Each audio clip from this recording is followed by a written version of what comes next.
أولئك الذين لم يرد الله أن يطهر قلوبهم. هذه تجعل المسلم ينتبه انتباه عظيمة جدا. لم يرد الله أن يطهر قلوبه، فيدعو الله دائما أن يكون ممن أراد الله أن يطهر قلوبهم. لم يرد الله أن يطهر قلوبهم، إذا نكثر من سؤال ربنا أن يطهر قلوبنا، أن يجعلنا ممن أراد طهارة قلوبهم، لأن هذا بيد الله، هذا بيد الله سبحانه وتعالى. هذه الآية لم يرد الله أن يطهر قلوبهم، أعتقد أنها تتضمن الانتباه لهذه الدعوات التي مرت والاكثار منها والعناية بها.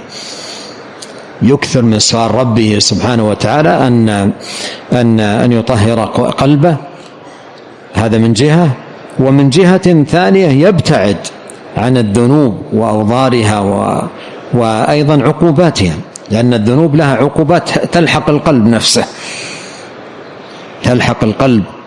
نفسه. نعم.